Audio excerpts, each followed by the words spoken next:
ক্ষমতায় আছি এটা ফিল করতে পারছি না। আমার কাছে মনে হচ্ছে আমি একটা দায়িত্বে আছি, পাবলিক সার্ভেন্ট হিসেবে সেই কাজটাই করছি।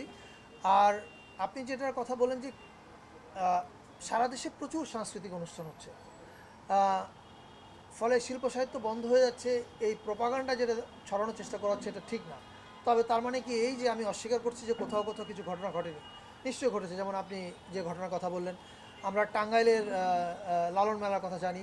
পাশাপাশি আবার এটাও দেখেছেন যে লালন মেলা কিন্তু আবার স্থানীয় প্রশাসনের হস্তক্ষেপে মিটিংয়ের মাধ্যমে এটা আবার 23শে ফেব্রুয়ারি হচ্ছে। এটা আমি বললাম এটা বোঝানোর জন্য যে আমাদের অনেক জায়গায় সফলভাবে হচ্ছে, যদি 5টা জায়গাও কোনো ঝামেলা হয় এটা আমরা সাথে সাথে অ্যাড্রেস করার চেষ্টা করছি। ফলে এই সাংস্কৃতিক অনুষ্ঠানের ক্ষেত্রে যেখানে যেখানে ট্রাবল দেখা যাচ্ছে, স্থানীয় প্রশাসনের সাথে সাথে সেখানে অ্যাড্রেস করছে। এটার উত্তর আমি দিয়েছি, আপনি যদি পত্রিকাও ছাপা হয়েছে, আমি বোধহয় আপনি লক্ষ্য করেননি। ঢাকা মহানগর নাট্য উৎসব নিয়ে যে ঘটনা ঘটেছে, এইটা এটার পেছনে কারণটা আপনাদের জানতে হবে। নাট্যকর্মীদেরই মধ্যে একটা অংশ তারা দীর্ঘদিন ধরে মহিলা সমিতি কর্তৃপক্ষের কাছে গিয়ে বলেছে যে এই উৎসবের আড়ালে একদল ফ্যাসিস্টের দোসর এক হচ্ছে, যারা জুলাই আগস্টেও ছাত্র হত্যার পক্ষে বিবৃতি দিয়েছে এবং ছাত্র হত্যা উস্কানি দিয়েছে।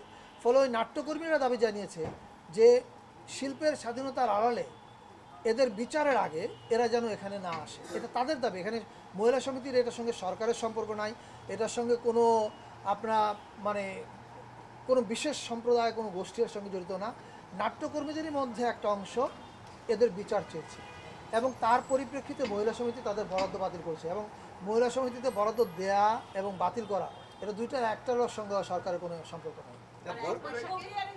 সোহেল হাসান গালিবের কথা বলছেন, তিনি কবি, এবং এটা নিয়ে আপনি যতটা ব্যথিত আমরা ততটা ব্যথিত। তবে এইটা নিয়ে কথা বলবার ঠিক লোকটা বোধহয় আমি না। এটা নিয়ে কথা বলার ঠিক মানুষটা হচ্ছে স্বরাষ্ট্র উপদেষ্টা অথবা আইন শৃঙ্খলার সঙ্গে যারা জড়িত আছেন। এখন আপনি বলতে পারেন যে আমি তো একজন সংস্কৃতি কর্মী, আমি আমার কাজ আমি আসছি, আমি তো একজন সংস্কৃতি কর্মী, আমি আমার কাজটা করছি কিনা। দেখেন, আমি আমার সব কাজ তো ফেসবুকে ঘোষণা দিয়ে করব না।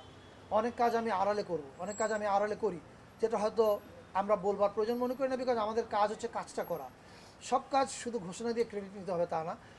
আমরা নিশ্চয়ই আমাদের কাজটা পেছন থেকে অনেক ক্ষেত্রে যেমন করছি এক্ষেত্রে করছি। আর আরেকটা কি প্রশ্ন করছেন? আমি আমি দেখেন, আবার বলছি, সোশ্যাল মিডিয়া অনেক অনেক কথা অনেকে বলবে সব। আচ্ছা, আমি শেষ করি। সোশ্যাল মিডিয়া অনেকে অনেক কথা বলবে, প্রত্যেকটা কথার উত্তর তো আর আমরা দিতে পারি না রাষ্ট্রের একটা দায়িত্বপূর্ণ জায়গা থেকে। পহেলা বৈশাখ বাঙালির একটা বড় উৎসব। এই উৎসব প্রত্যেকবার যেভাবে পালিত হয় এবারও সেভাবেই পালিত হবে, এটুকু আমরা বলতে পারি।